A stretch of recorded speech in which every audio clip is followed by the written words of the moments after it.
Hello guys, स्वागत है आप सबका। तो आज हम बात करेंगे अदानी ग्रुप की और सेबी की तरफ से नोटिस आया है इनको। क्या है पूरा मामला, पूरा वीडियो ज़रूर देखें। और ऐसी जानकारी आपको और कहीं नहीं मिलेगी दोस्तों। इस रिपोर्ट को हम हिंदी में ट्रांसलेट करके आसिफ आपके लिए जो है यहाँ पर पेश करेंगे। तो सब्सक्राइब ज़रूर कर ले हमारे चैनल को और शेयर भी ज़रूर करें अपने दोस्तों के साथ। साथ साथ इनका शेयर के ऊपर क्या इफेक्ट पड़ सकता है, कौन कौन से शेयर्स है, वो भी हम सब देखेंगे। और हिंदी में जो है हम रिपोर्ट को जो है यहाँ पर इसके ऊपर हम विश्लेषण करेंगे, एनालिसिस करेंगे, वो भी आसान भाषा में। तो सब्सक्राइब ज़रूर करें। पहले तो इसको इंग्लिश में आप चाहे तो पढ़ सकते हैं वीडियो को पॉज करके पूरी रिपोर्ट को। ये पूरी की पूरी रिपोर्ट है और मुझे ऐसा लग रहा है कि ये बाज़ार बंद होने के बाद ये रिपोर्ट आई है। तो इसका इफेक्ट क्या पड़ सकता है वो भी हम देखेंगे। और आगे देखते हैं यहाँ पर। इस पूरी रिपोर्ट को आप पढ़ सकते हैं चाहे तो। चलिए अब देखते हैं इसको हिंदी में कि सेबी ने अदानी समूह को यानी कि अदानी ग्रुप को नोटिस भेजकर कुछ निवेशकों को सार्वजनिक शेयर धारकों के रूप में गलत तरीके से वर्गीकृत करने का आरोप लगाया। अब क्या है पूरा मामला वो हम देख लेते हैं। शेयर का इसके ऊपर क्या इफेक्ट पड़ सकता है वो भी देख लेते हैं कि सेबी ने कथित तौर पर अदानी समूह को नोटिस भेजा है और कुछ निवेशकों का गलत वर्गीकरण खुलासे के अनुसार सार्वजनिक शेयरधारक अदानी एनर्जी सॉल्यूशन द्वारा सितंबर में बनाया गया तिमाही नतीजे मंगलवार यानी कि आज को 22 अक्टूबर को दाखिल किए गए।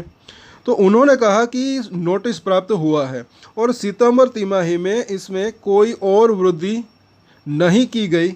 और ये विवरण मतलब आगे देखें।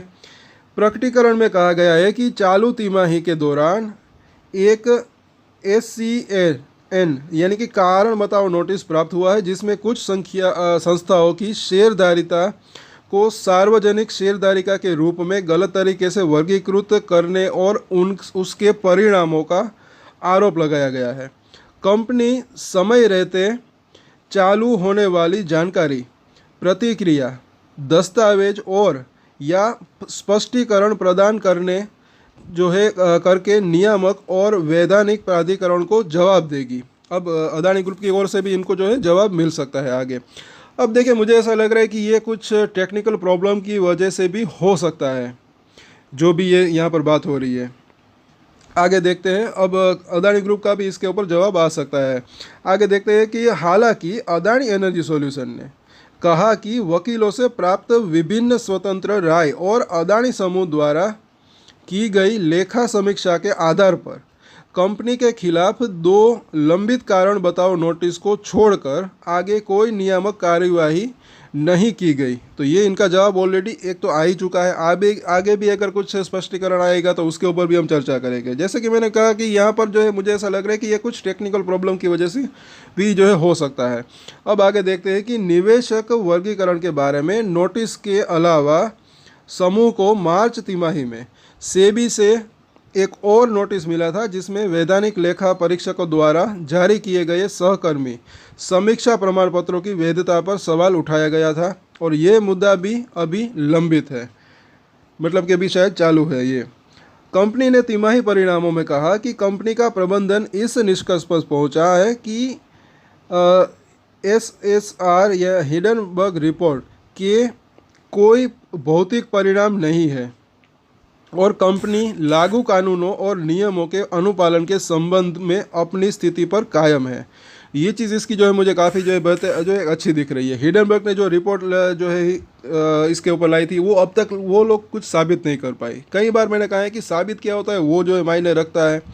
तो आरोप तो लगाए लेकिन अब तक कुछ साबित नहीं हुआ और इसका जो फाइनल परिणाम है वो भी मुझे ऐसा लग रहा है कि अब जो है कहीं ना कहीं जल्दी आने की संभावना रह सकती है क्योंकि सिर्फ 1 या 2 मामले ही अभी रह गए हैं और अब जो है ये वापस से ये मुद्दा थोड़ा सा उठा है। आगे देखते हैं कि जनवरी 2023 में अपनी रिपोर्ट में अमेरिका स्थित शॉर्ट सेलर हिडनबर्ग ने आरोप लगाया कि अदानी समूह की संस्थाओं ने न्यूनतम सार्वजनिक शेयरधारिता MPS मानदंडों का उल्लंघन किया है, जिसमें आरोप लगाया गया है कि अदानी समूह में हिस्सेदारी रखने वाले कुछ विदेशी फंडों के प्रमोटर संस्थाओं से संबंध है और अदानी समूह ने इन आरोपों से इनकार किया है, ये भी न भूलें। आगे देखते हैं। सेबी के नियमों के अनुसार हर सूचीबद्ध कंपनी में कम से कम 25% इक्विटी सार्वजनिक निवेशकों के पास होनी चाहिए, मतलब कि पब्लिक शेयर होल्डिंग के पास होनी चाहिए। 75% तो अगर देखें तो प्रमोटर के पास हो तो चलेगा, बाकी 25% जो है कम से कम तो पब्लिक के पास होनी ही चाहिए। और अगर विदेशी पोर्टफोलियो निवेशकों जैसी कोई संस्था प्रमोटर समूह से जुड़ी है तो ऐसे सभी निवेशों के प्रमोटर होल्डिंग के रूप में जोड़ा जाना चाहिए। देखिए, मुझे ऐसा लग रहा है कि अगर हम एग्जाम्पल की बात करें तो यहाँ पर अगर फॉर एग्जाम्पल प्रोमोटर के पास तो 75% है नियम के अनुसार। अब यहाँ पर 25% जो है पब्लिक के पास है। अब उसके अंदर FIIs, DIIs, mutual funds, retailers सब आते हैं। अब इसके अंदर अगर विदेशी पोर्टफोलियो निवेशक, यानी कि अगर FIIs के अंदर कुछ प्रोमोटर्स की भी अगर उसके मतलब कि संबंध है, यहाँ पे जैसे कि लिखा हुआ है कि विदेशी पोर्टफोलियो निवेशकों जैसी कोई संस्था जो है वो मतलब कि FIIs वो जो है प्रमोटर से जुड़ी हुई है इन 25% से, तो ऐसे सभी निवेशों को प्रमोटर होल्डिंग के रूप में जोड़ा जाना चाहिए। तो मतलब कि फॉर एग्जांपल FIIs जो है जो प्रमोटर से जुड़े हुए हैं, अगर उनका भी इनके अंदर होल्डिंग है 5% और टोटल प्रमोटर होल्डिंग है 75%, तो आई थिंक यहाँ पर ये बात हो रही है कि इनको भी जो है इनके साथ जोड़ देना चाहिए, ताकि तब जो है प्रमोटर होल्डिंग 75% ना मतलब कि 75% न गिना जाए, बल्कि उसको 80% जो है गिना जा सकता है। उस तरीके से अगर यहाँ पर बात हो रही है, आई थिंक आपको जो है बात समझ में आ रही हो। क्योंकि FIIs के अगर बात करें तो उनका कनेक्शन ये इनके साथ प्रमोटर के साथ हो, तो वो भी जो है प्रमोटर होल्डिंग के अंदर ही मतलब कि जोड़ा जाना चाहिए। ये सब यहाँ पर बात हो रही है। तो इनके जो है बात यहाँ पर जो है ये नोटिस भेजा है। अब जैसे कि अदानी एनर्जी सॉल्यूशन में भी जो है इनको जो है अपना स्पष्टीकरण दिया है, आगे भी वो स्पष्टीकरण दे सकते हैं, और हो सकता है कि ये कुछ टेक्निकल मामला हो या फिर उसके अंदर भी अगर देखें तो कुछ ना कुछ सॉल्यूशन मिल सकता है। ओवरऑल अगर देखें तो मुझे ऐसा लग रहा है कि कल के दिन की अगर बात करें तो ज़्यादा इसका इफेक्ट जो है पड़ने की संभावना थोड़ी सी कम रह सकती है। थोड़ा सा हो सकता है कि नेगेटिव इम्पैक्ट पड़े, लेकिन ज़्यादा नेगेटिव इम्पैक्ट पड़ने की संभावना तो कम ही रह सकती है। बल्कि यहाँ पर जो है ये भी हो सकता है कि थोड़ा अगर बाज़ार के अंदर अगर मतलब कि स्टेबल हो जाए थोड़ा बहुत ही सही, तो क्योंकि अदानी एनर्जी सॉल्यूशन के रिजल्ट तो आज अच्छे ही आए हैं, तो थोड़ी इसके अंदर तेज़ी की भी आने की संभावना रह सकती है।